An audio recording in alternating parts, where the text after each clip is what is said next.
Klopp was talking and he was asked about Champions League money and whether it would make a drastic difference on summer spending if they made top four. And he said, it's not helpful if Liverpool miss out on top four. Money always has an impact, but this cannot be that much of an impact. Let me say it like this. Of course it is influential, but this is a summer where we have to be in the market, definitely. What do you make of those comments?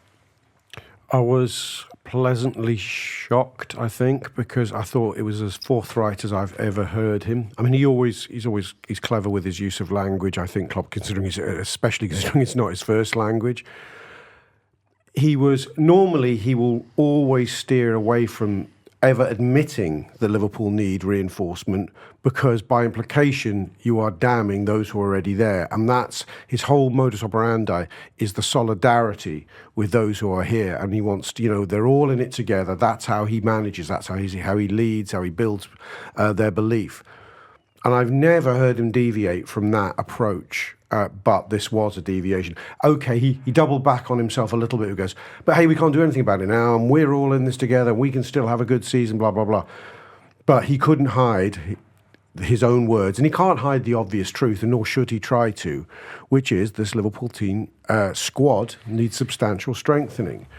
I think he was, there's a hint in that quote you gave that he wasn't going to let the owners or the money men off the hook by dint of the fact that we might not qualify for the Champions League. He was saying there's a price on the ticket to get us back up to where we need to be, which is strong favourites to qualify for Champions League next season, and that can't be affected by whether we get in there this season or not. They have to be bold. I think that's the subtext of a lot of what he was saying. Because if you fail to get in the Champions League, you go, well, we haven't got the money to get in the Champions League, so we're going to have to spend less money. Well, here's the outcome. You won't get in the Champions League the season after, or you'll be very lucky to.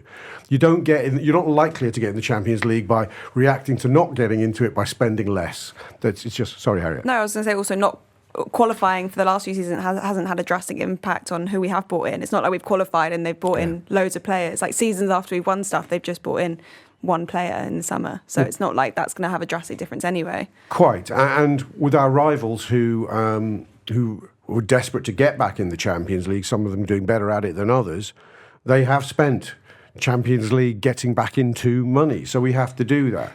I mean, it does... Good phrase. I know. Next title of a gutter. It does. I mean, outside of just going throw money at the situation, there's obviously more nuanced conversations to be had about how you throw that money at the situation, how strategically you do it.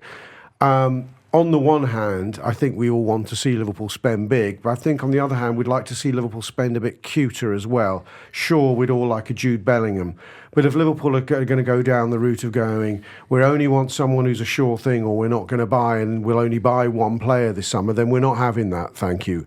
I think we're happy for them to buy £10 million Ecuadorians. We need numbers. To pick on Moises Caicedo, who cost 10 million from Ecuador or so. It's making me laugh, by the way. Ecuadorian in mind. Go on. It's making me laugh that everyone thinks that there's like hundreds of Moises Caicedos knocking around now just because Brighton got one. No, but Klopp actually said in that interview, Harry, you've quoted from, he just said, we need really good players. Fortunately, there's a lot of really good players out there. Again, I wondered, is that another coded message to the team that do the buying? That definitely. There's a lot of them out there. We don't have to just not buy someone. There's this mantra, and I'll shut up in a minute, this mantra that Tom Werner put into place quite early in Klopp's reign. I think it was it into Klopp's reign? No, not into Klopp's reign, before Klopp's time actually. It was on the back of that first big spendathon of a summer they did under Dalglish, which didn't go well because we bought people like Downing and Andy Carroll and so on and so on. Werner had said in an interview, it's as important what we don't spend as what we do spend. And that sort of became a bit of a watchword, I think, for them. And I think you've seen it be framed as a common sense approach, really, because we buy a Virgil van Dijk or we don't buy anyone. We buy no one or we wait for Konate. And generally, in the last 5 years, the results have justified the means. But I think we're beginning to get to the stage where doing nothing is not an option because there's too many in the current squad who are not at the level and can't be trusted to stay consistently at the level we require. I think the surgery we need in summer, and I'll finish quick on this point, is I think we need to make at least 4 top-class signings. They don't have to cost £80 million each, but they need to be 4 players we think can go into our first 11 when needed. So many emergency gutters on the horizon. So many. Can't wait. So little time. YouTube Press the button, become a member of the Anfield Wrap from the heart of the city of Liverpool. The best way to enjoy all your Liverpool-based videos, everything you need, every single day. It is the Anfield Wrap.